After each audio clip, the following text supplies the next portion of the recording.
Ladies and gentlemen, good day, and welcome to the Q4 FY25 earnings conference call of Macrotech Developers Limited.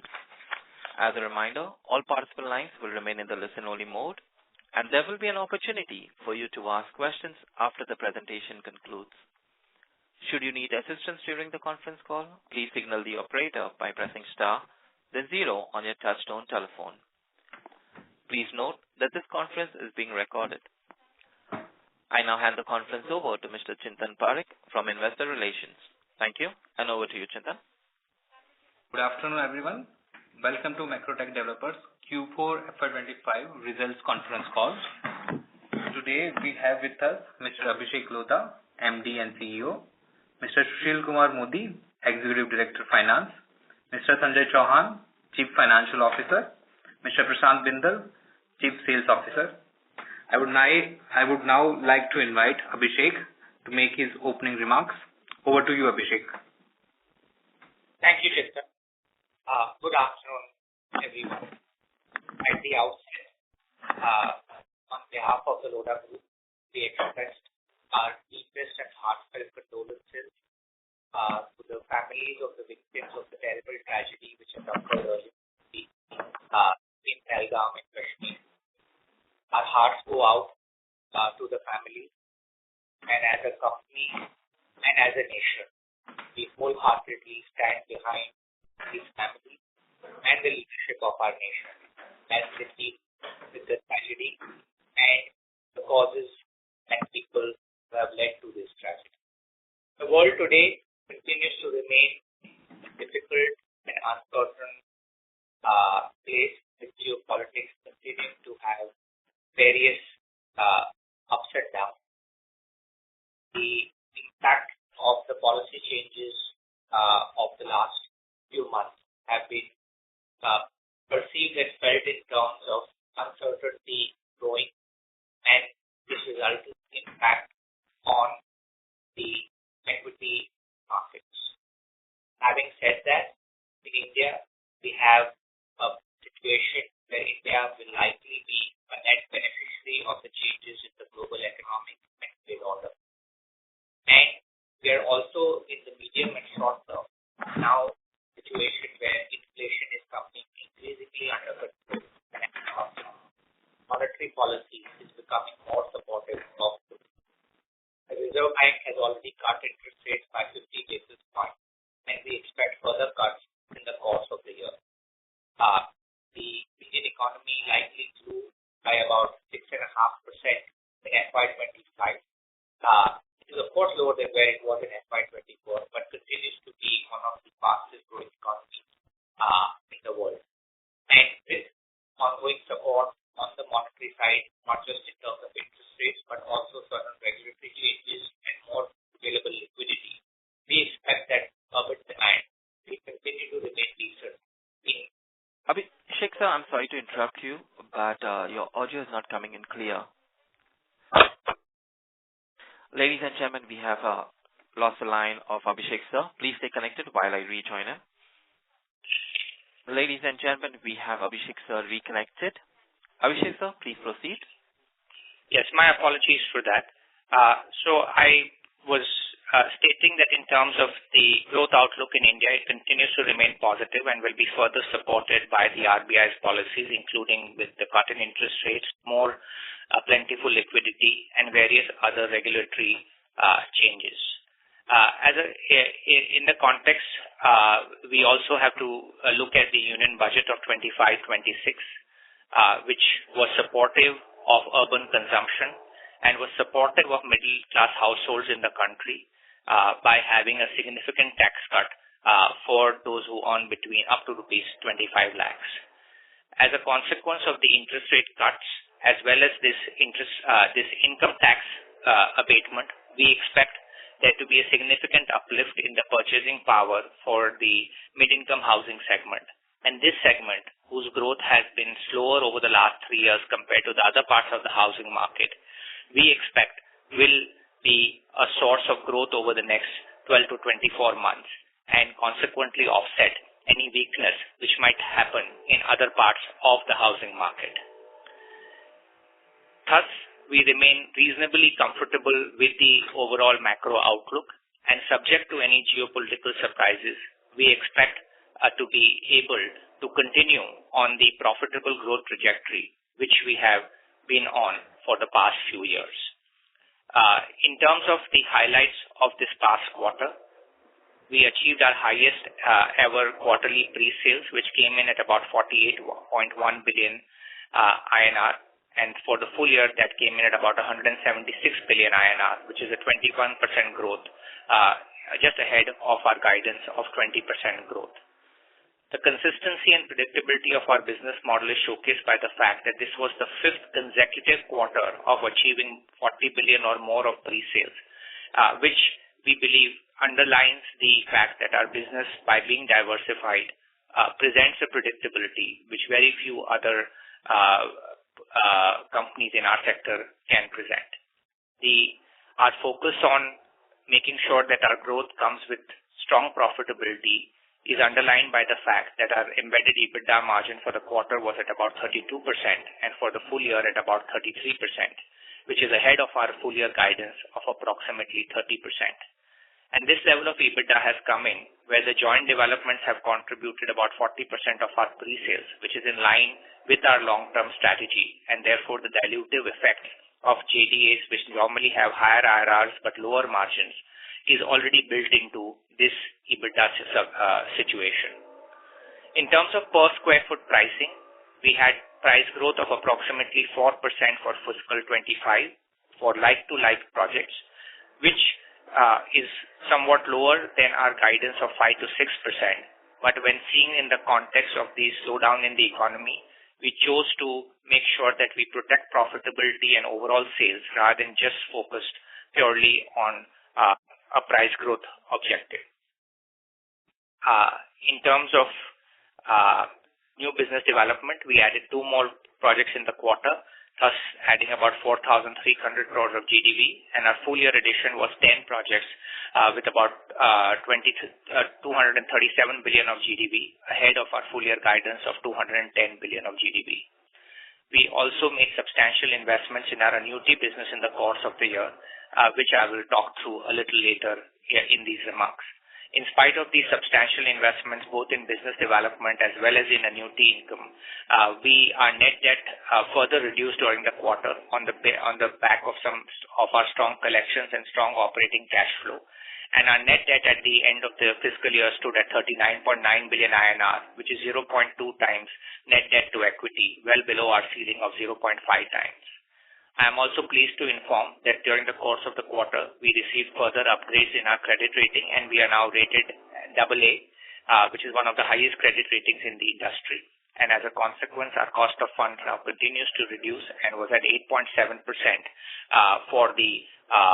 at the end of the last quarter. In terms of other metrics, our collections continue to grow robustly and were at 44.4 billion for this quarter and 144.9 billion for the full year, which is a 29% year-on-year growth. During the course of the year, we'll have new launches of about 137 billion.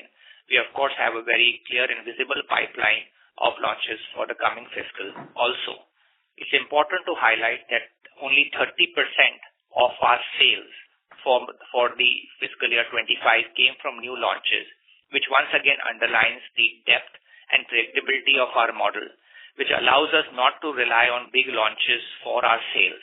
And even when launches move around due to various reasons, the predictability of our sales continues to come through.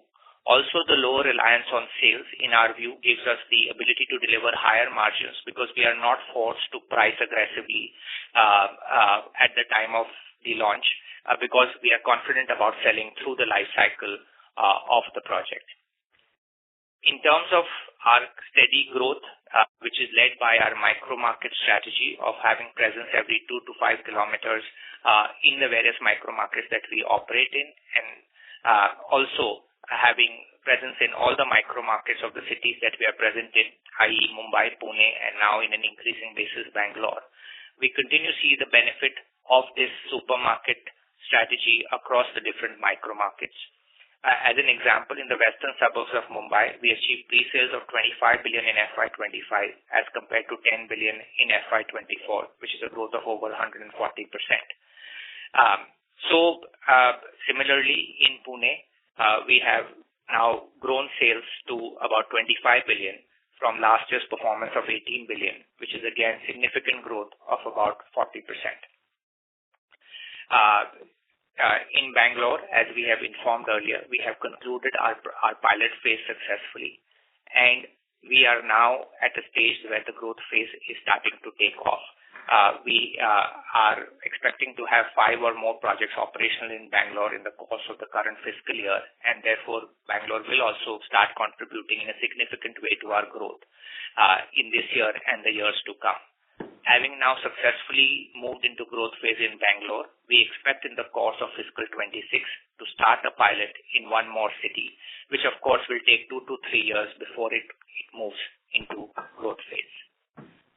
Moving forward now, and an update on our 2 large township projects of Palava and Upper Thane, where we have significant land holdings with development potential of over 600 million square feet. We have, over the last few years, seen a significant investment in infrastructure in that area, and that infrastructure is now starting to become operational. The Mulund-Airoli-Palava freeway, which will reduce the travel time from Palava to Airoli down to 20 minutes and from Palava to Mumbai to 25 minutes, i.e. from Palava to the Eastern Express Highway in Mumbai near Mulund to 25 minutes, is expected to be operational in the current fiscal. There has been a delay in its operationalization on account of certain technical issues of tunnel collapsing, but that has all been now resolved, and we've shared the latest pictures of the project in our investor deck. And we expect that this piece of connectivity will play a transformational role to Palava's overall perception by the end of the current fiscal year. We also have the Navi Mumbai International Airport, which is expected to become operational this year, and gradually it will also start reshaping Palava from being a peripheral suburb to being a core suburb on account of its proximity both to the main employment hubs in Mumbai as well as to the airport. Last but not the least, the bullet train project, which will enable Palava to be a one-stop 10-minute connection from BKC, is also progressing ahead at full speed and is expected to be operational before the end of this decade. There are, of course, various other projects, including the metro train, various other road projects, including the Virar-Alibag multimodal corridor, etc., which will mean that Palava will, on an ongoing basis, continue to become more and more easier to access. And as a consequence, we are already started to see the benefit in terms of the land prices. The land prices for the data center, last year we achieved a price of 21 crores per acre from a global hyperscale data center operator. And we expect this to further move up in this year. As you may have noted from earlier calls, we have a very significant ecosystem now coming together for data centers in the Palava context, with availability of power for a very large set of data centers, as well as the fact that some of the top global players are already setting up their data centers there.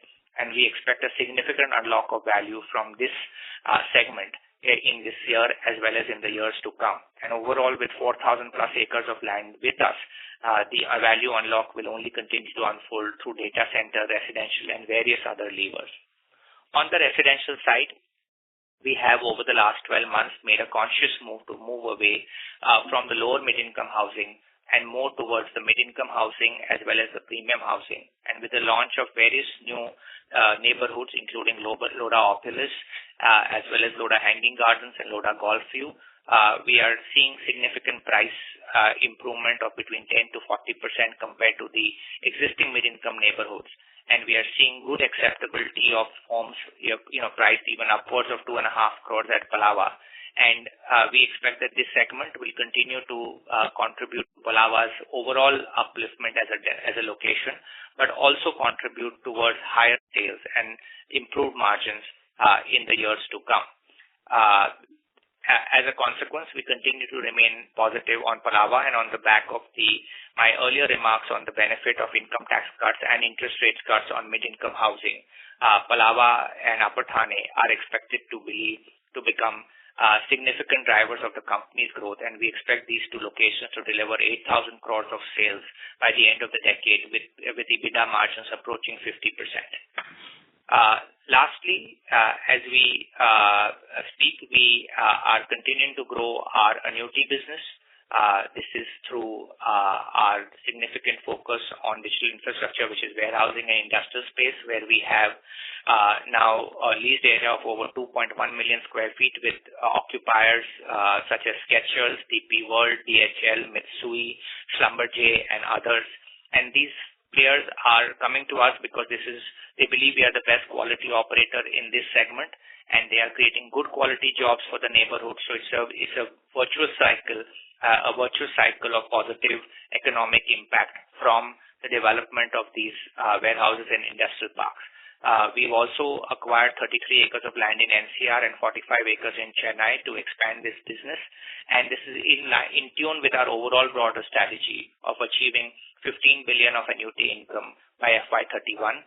I'm pleased to note that we ended this year at about 2.5 billion of annuity income, and we expect that number to further grow to close to 4 billion run rate by the end of fiscal 26. Let me now come to our financials. As you are aware, we have adopted the progressive method of accounting for all pre-sales done from April 23 onward, whereas prior period pre-sales before April 23 continue to be recognized on the project completion method. This transition is progressing well, and as we have indicated earlier, by the end of fiscal 27, we expect our P&L to reflect our operating performance very closely, perhaps with a lag of 1 quarter. In terms of our P&L, for the full year, revenue came in at 13,768 crores, which is a growth of 33%. The adjusted EBITDA for the full year came in at 4,970 crores, which is over 35%. And we also had the quarterly PAT, the full year PAT coming in at 2,774 crores, which is at 72%. The guidance for FY26, we continue to believe that we have a good supportive environment in front of us when it comes to the real estate market for the top brands. And we are of the view that with that we can continue to deliver on our model of predictable, sustainable growth of 20% in terms of pre-sales, and make sure that we do so while taking very moderate risk and continue to deliver strong underlying profitability. In line with this vision, we expect to deliver 21,000 crores of pre-sales for this year of fiscal 26. This, of course, assumes that the geopolitical environment will be stable, and in the event and there are no huge negative surprises compared to where we are today. We also expect to have underlying EBITDA margins of about 33% for these pre-sales, thus delivering EBITDA of over 6,500 crores for the full year. In terms of operating cash flow, we expect to generate over 7,500 crores of operating cash flow, and in terms of net debt, we expect to be well below our ceiling of 0.5 times debt equity. In terms of business development, we are guiding to 25,000 crores of new GDV addition.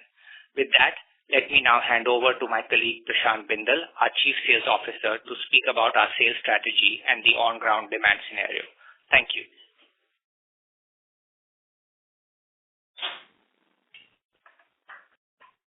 Hello, good morning. Prashant Bindal here.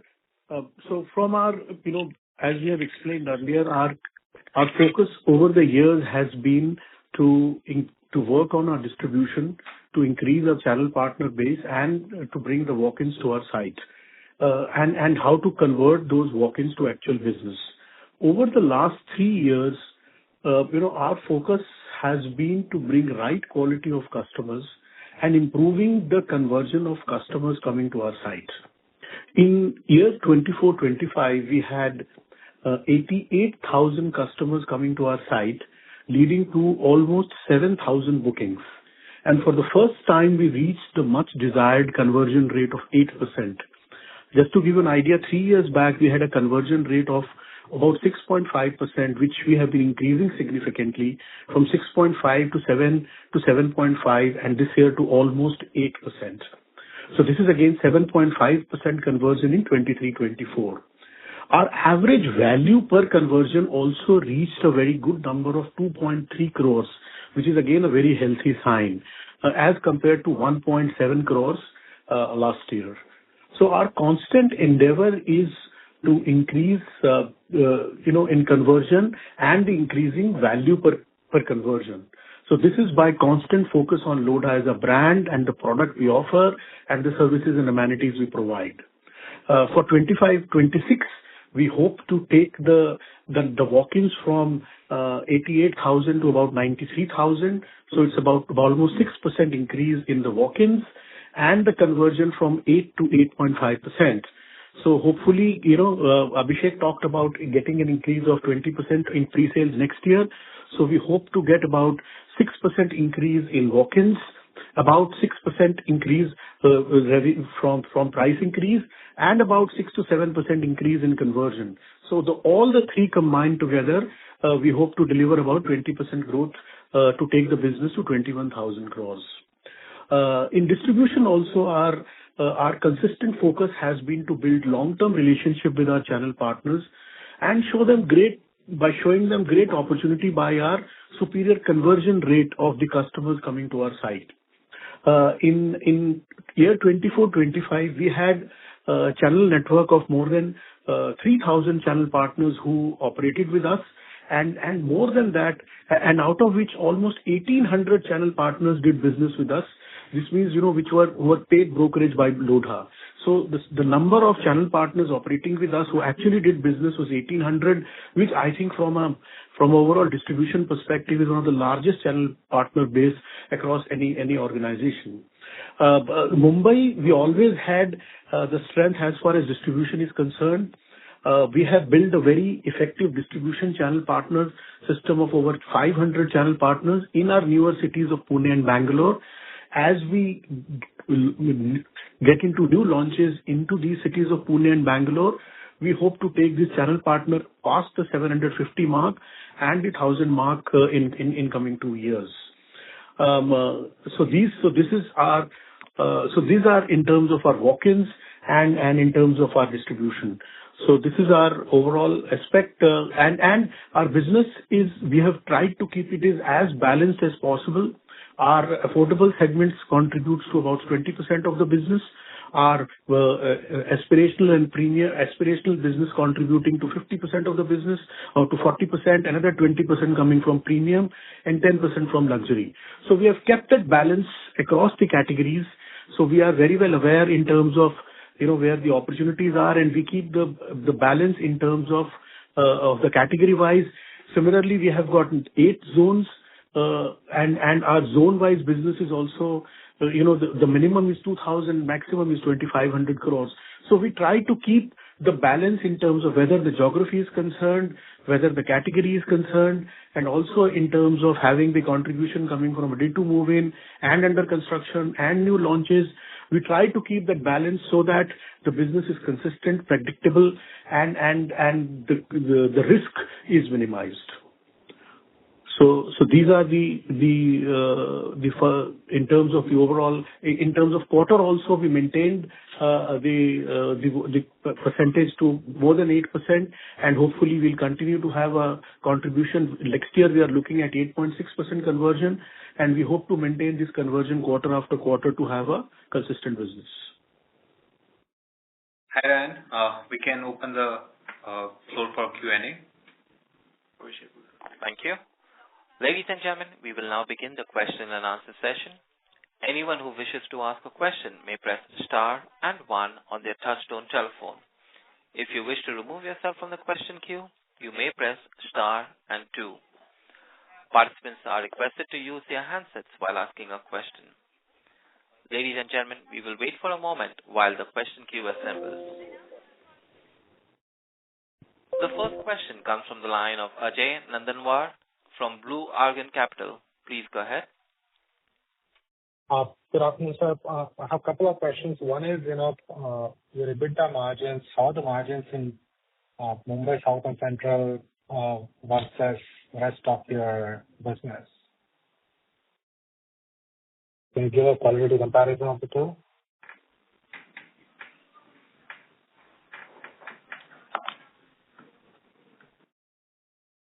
Sorry, if you can, we missed, if you can repeat the question, please. Oh, no, absolutely. Thanks. So I try to get a qualitative comparison of your EBITDA margins in South and Central Mumbai versus rest of the portfolio.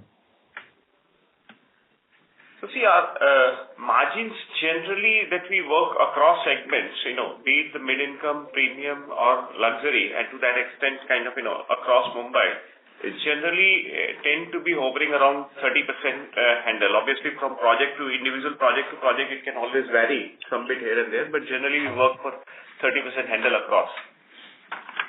Yes, sir. Great. One more question, sir. You obviously had very strong pre-sales growth as well as year, and congratulations on that. If you could help understand what's the mix of pre-sales, if you could break it down to launch, under construction, completed projects. What's the mix of your pre-sales across this? Or if you look at it differently, then that would be fine too, if you could give some breakup of that. Sure. So I think Abhishek in his remarks did cover that. Our business is more and more granular in terms of delivering on a predictable basis, and thereby we less and less rely on launches. To the extent that last year, our sales to the extent of 25 to 30% is what was contributed from the new launches. The rest was more sustained sales across the portfolio. In terms of ready and under construction, I think the ready, our TMI inventory sales contributed around 20%. Got it. Fantastic. Thank you. Sir, I have a question on this is the last question, I promise. On your pre-sales growth versus the net cash collection growth, and the pre-sales growth over the last 3 years has been almost 100% from 90 to 176 billion rupees, but your net cash collection has gone from 77 to 130. So that's when would you see net cash collection catch up with your pre-sales growth? So generally, our collection typically lag by a year in terms of pre-sales that we achieve.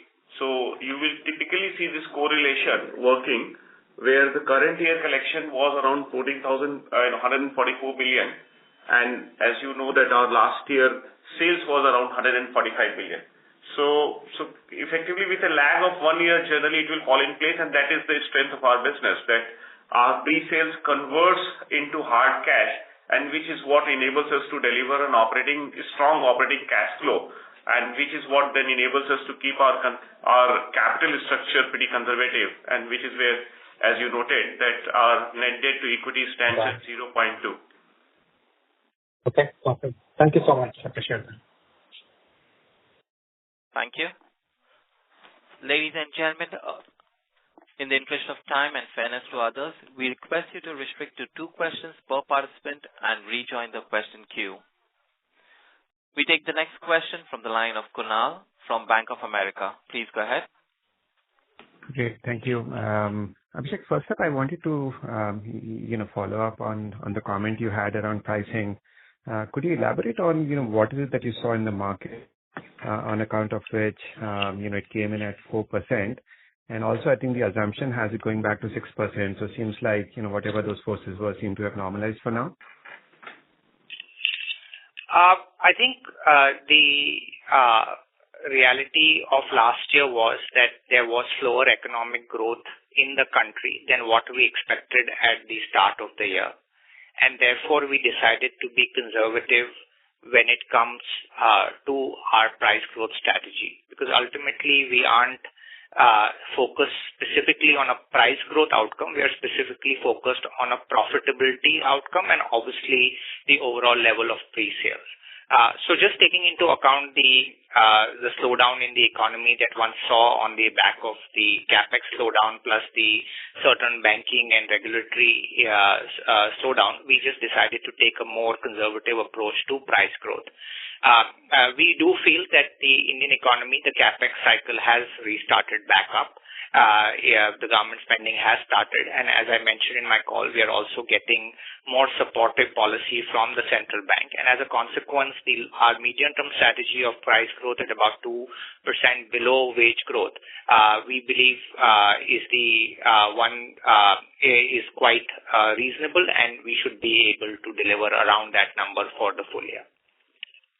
Got that. And then my second question is on the launch value that you have planned for F26, which is a very healthy number. Just that on an absolute basis, this is still lower than the bookings you are expecting for the year.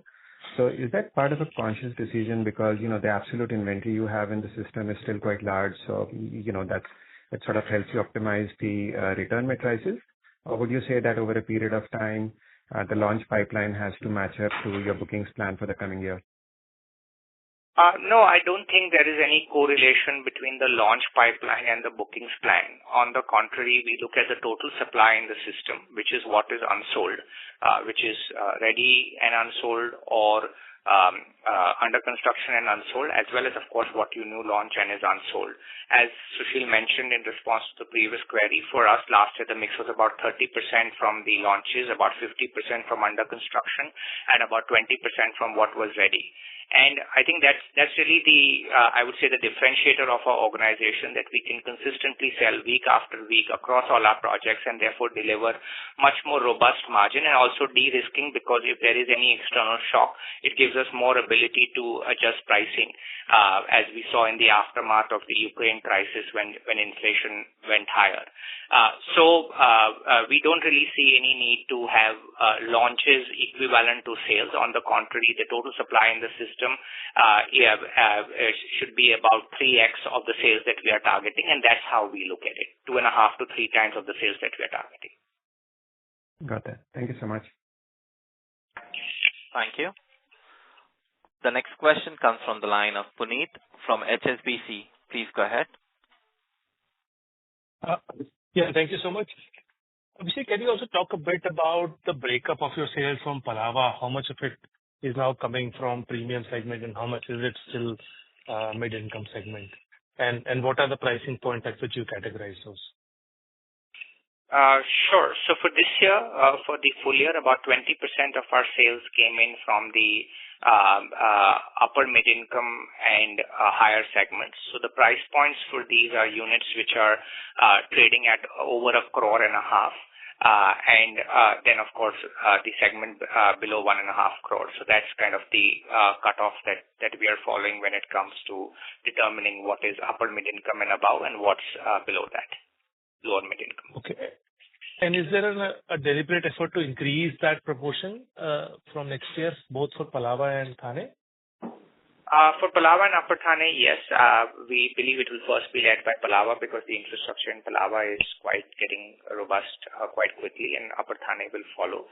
But as we stated in an earlier discussion on our townships, we expect that by the end of the decade, about 50% of pre-sales will be coming from this upper mid-income and premium segments. It doesn't mean that there is any reduction in the lower mid-income or entry mid-income segment. It just means that this additional category will contribute to sales, which allows these two locations to significantly grow in sales to about 8,000 crores by the end of the decade. And to move into that segment, would you need to invest significantly on infrastructure or ecosystem development from your side, or are you largely relying on connectivity benefits to flow through? I think we've already done those investments. We have built the township to be one which can over time progress to becoming a more premium location compared to a sort of lower mid-income location. We did always have this strategic view of Palava and how it would evolve through the various phases that Gurgaon has evolved through. And therefore, our investment in infrastructure, in creating the social infrastructure, the hard infrastructure, the quality of management and service has been in line with that. So while, of course, there is a continuous improvement journey, we do not expect to make any significant incremental investments beyond what is the norm in this upgrade cycle. It's really got to now the only missing link in the upgrade cycle is connectivity. And with the airport operating this year and also the Mulund-Airoli-Palava freeway also becoming operational this fiscal 26, we expect that the cycle will strengthen when it comes to higher income buyers wanting to reside at Palava, given all its other benefits. Great. All the best. That's all from my side. Thank you so much. Thank you. Thank you. Ladies and gentlemen, if you wish to ask a question, please press star and 1. The next question comes from the line of Pritesh Sheth from Axis Capital. Please go ahead. Yeah, thanks for taking my question. So first, just on this 20% growth guidance, can you, just provide your thoughts on how individual micro markets will behave in next year? Like, we know how this 20% growth is coming. Is it like largely Pune, Bangalore dependent, or we are also expecting Mumbai MMR market also to grow? So some breakup of this 20% growth. While we don't have that kind of a breakup, because as Prashant was mentioning, we have projects which perform ahead of expectations. We have projects which perform below expectations, but at a more broader level, we are able to deliver on our growth because our model is so diversified and granular and so based on ongoing sales. Having said that, to your specific question, of the approximately 3,500 odd crores of incremental sales that we would expect this year from the current base of 17,500 to 21,000, we expect that Mumbai would contribute approximately 1,000 to 1,500 crores out of that, and the other two markets would contribute, in equal measure, half and half. Got it. That's helpful. So, Pune, we don't have enough in terms of inventory, and I think launch-wise also, we are lesser in terms of what we did this year versus what we'll do next year. So is it that, some of the projects are in pipeline and hoping to get added during the course of first half and eventually we'll be able to launch in second half? That's how we think about Pune's growth next year? Our sales projections are done with a fair amount of detailed underwriting, and we typically avoid looking at new project additions in the year. They sometimes do happen. I'm not saying they don't happen, and they will sometimes, make up for something which doesn't work out elsewhere. But as it stands right now, we have, about 4,500 crores of unsold inventory in the ongoing projects in Pune, and then future phases of those projects as well as new lands. We expect to add another 7,000 odd crores of new launches. Not the full 7,000 crores being launched this year, but that's the supply available. Part of it will be launched this year. So we feel quite good about the fact that Pune can scale up from about 2,500 currently to somewhere around 3,500 or so for the following year. Sure, got it. That's clear. Second question is on Palava.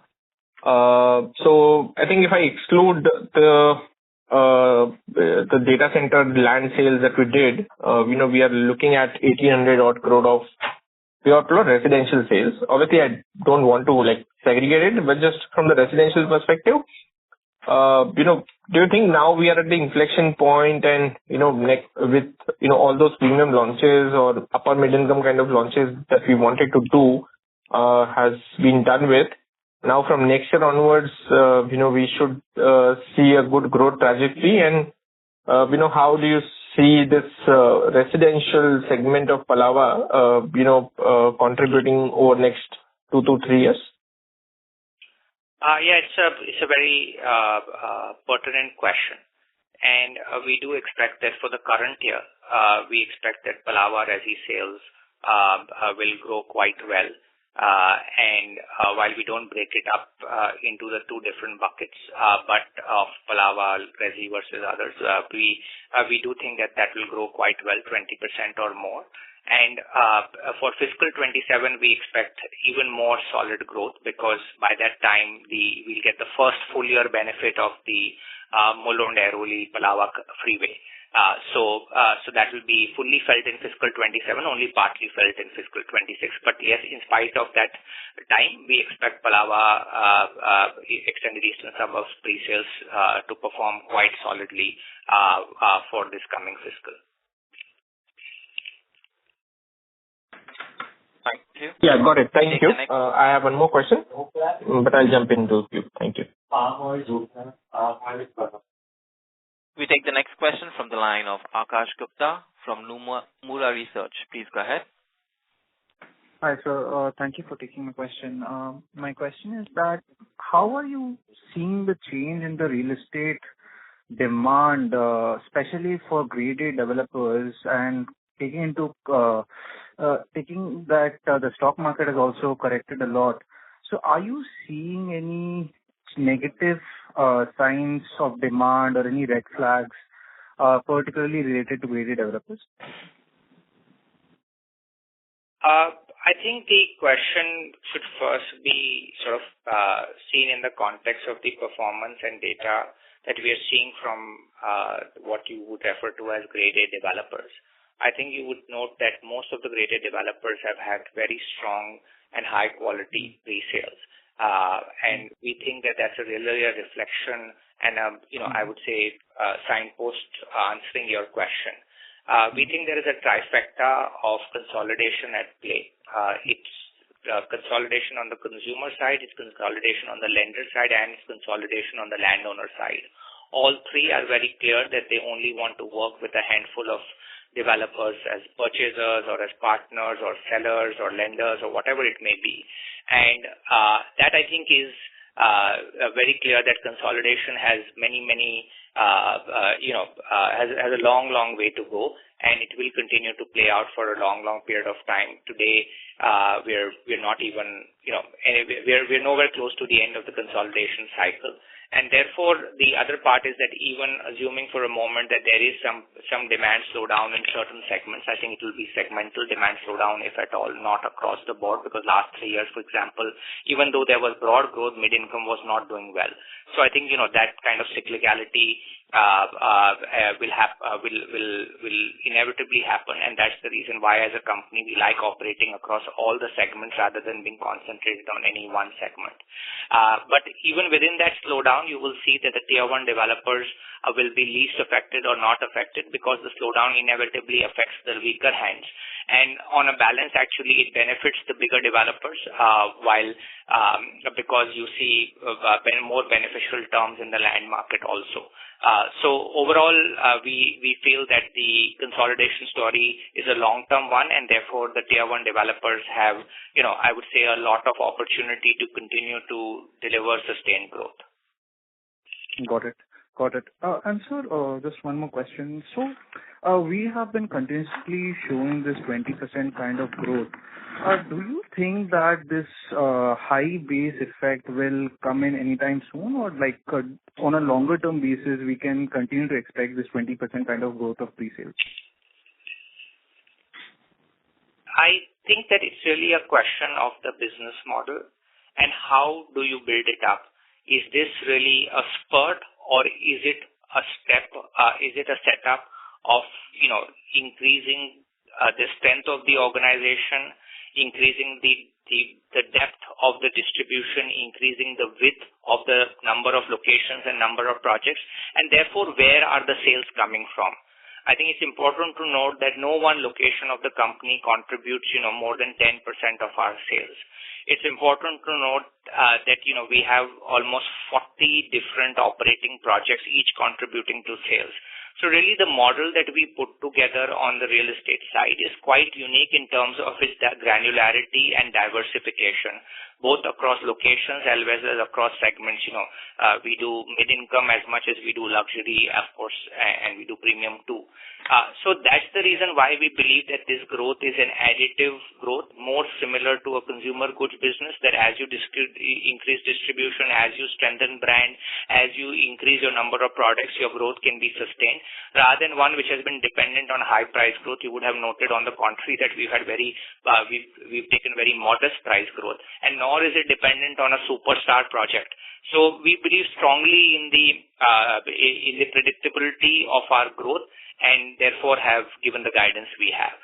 Of course, geopolitics, if something goes terribly wrong, the guidance may go off by a bit, but other than that factor, we feel quite good about it. Got it, sir. Thank you so much, and best of luck for the new financial year, sir. Thank you so much. Thank you. Thank you. Ladies and gentlemen, that was the end of the question and answer session. I now hand the conference over to Mr. Ayush Raghuvanshi for closing comments. Thank you everyone for joining the call. I hope we have been able to answer all your questions. If you have any further questions or need any information, you may connect with the investor relations team. Once again, thank you all for joining the call today. Thank you. Thank you. On behalf of Macrotech Developers Limited, that concludes this conference. Thank you for joining us, and you may now disconnect your lines.